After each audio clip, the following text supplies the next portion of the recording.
Innallaha katamal maut fil umri. Sesungguhnya Allah Subhanahu wa taala menutupi kematian di dalam umur manusia. Kematian adalah sesuatu yang pasti. Kullu nafsin dha'iqatul maut. Setiap orang akan merasakan mati. Setiap orang sehebat apapun dia akan merasakan mati. Jabatan yang engkau pegang saat ini pada masanya akan engkau tinggalkan. Harta yang banyak yang engkau kumpulkan pada masanya akan engkau tinggalkan. Pakaian mewah dan kebesaran yang engkau kenakan pada masanya akan berganti dengan lapisan demi lapisan kain kafan. Hari ini pakaian mewah yang kau kenakan, pangkat yang engkau kenakan di sebelah pundak kanan dan kirimu akan tiba suatu saat nanti akan dilepas secara paksa.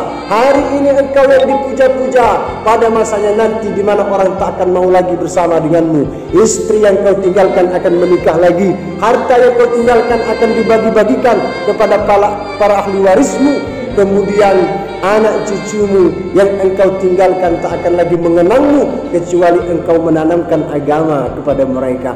Apa rahasia Allah menyembunyikan kematian ini? Di antara rahasia terbesarnya adalah supaya kita banyak mengingat mati sehingga tidak lalai beribadah. Andailah kita mengetahui kapan kita akan dimatikan oleh Allah. Oh, Ustaz Anton akan mati pada usia 1600 tahun. Mungkin 1599 tahun akan aku gunakan untuk berfoya-foya, akan aku gunakan untuk bermaksiat. Sedangkan barulah 1 tahun menjelang kematian aku bersungguh-sungguh bertaubat kepada Allah.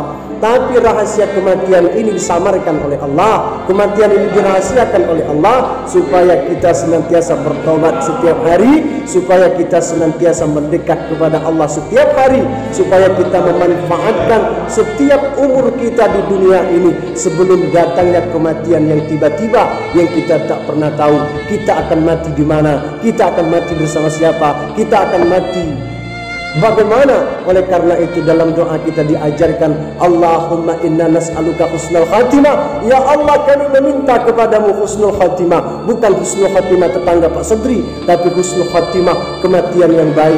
Kematian dalam keadaan sholat, mati dalam keadaan berzikir, mati dalam keadaan mengingat Allah Subhanahu wa ta'ala. Oleh karena itu demikian besar hikmah, itulah kenapa kematian disamarkan oleh Allah di antara umur-umur kita ini. Kemudian bahasan yang terakhir, 6 perkara yang Allah rahasiakan di dalam 6 perkara, yakni Allah Subhanahu wa ta'ala menyembunyikan salat wusta di antara salat-salat yang lainnya. Allah Subhanahu wa ta'ala berfirman, A'udzubillahi minasyaitonir rajim. Bismillahirrahmanirrahim. Hafizu 'alas salawati was salatil wusta. Jagalah salat-salatmu kata Allah, dan jagalah salat wusta. Wa qumu lillahi qanitin, dan menghadaplah kepada Allah dengan hati yang khusyuk. Apa itu salat wusta? Menurut para ahli bahasa, para ahli tafsir, apabila ada ayat yang diawali oleh perkara yang mujmal, oleh perkara yang banyak, oleh perkara yang jamak, kemudian dilanjutkan ditaksis oleh perkara yang khusus, maka hendak menunjukkan bahwa perkara yang khusus itu lebih penting daripada perkara yang mujmal itu. Apa yang mujmal di sini? As-salawat, dia bersifat umum. Salat di sini bersifat umum. Tapi ada as-salat, ada salatul wusta. Maka hafizu 'alas salawati wa salatul wusta. Jagalah salat itu dan salat wusta. Wa qumu lillahi qanitin, dan berdirilah menghadap Allah dengan hati yang khusyuk. Apa salat wusta? Sebagian ulama mengatakan bahwa salat wusta itu adalah salat Asya. Zaid bin Thabit mengatakan bahwa salat wusta yang dimaksud adalah salat zuhur, karena ia merupakan salat yang berat untuk dilakukan, karena pada saat itu cuaca sangat panas dan rentan untuk ditinggalkan orang, sehingga orang lebih memilih untuk beristirahat di rumah mereka masing-masing. Tapi Ali ibni Abi Thalib karamallahu wajhah mengatakan bahwa salat wusta itu adalah salat asar. Hal ini didasarkan pada hadis Rasulullah sallallahu alaihi wasallam yang menyatakan bahwa salat asar adalah salat yang paling besar peluangnya ditinggalkan oleh kaum muslimin.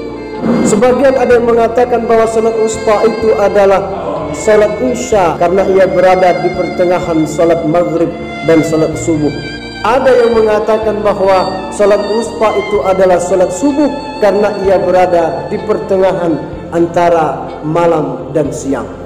Ada juga yang berpendapat bahwa salat wusta itu adalah salat Jumat, walaupun yang paling masyhur di antara mereka mengatakan bahwa salat wusta itu, salat pertengahan itu adalah salat Ashar.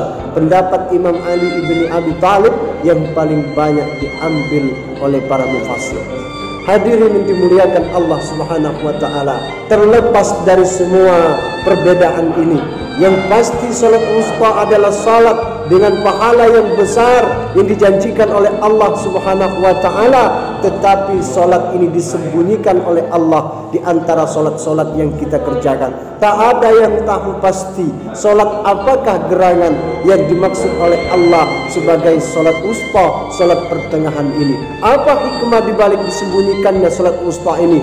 Di antaranya adalah supaya kita umat Islam, supaya kita kaum muslimin, supaya kita orang-orang yang salat serius dan bersungguh-sungguh di dalam menegakkan salat. Karena bisa jadi salat yang kita lakukan bisa jadi adalah salat wusta yang dimaksudkan oleh Allah di dalam Quran surat Al-Baqarah ayat 238. Mudah-mudahan Allah Subhanahu wa taala merahmati kita semua. SpongeBob itu spon, bukan buaya. Pergi bekerja dimarah Mr. Krab. Sampai jumpa lagi bersama saya. Jangan lupa like, share, and subscribe. Billahi taufiq wal hidayah, wal ridha wal inayah. Wassalamualaikum warahmatullahi wabarakatuh.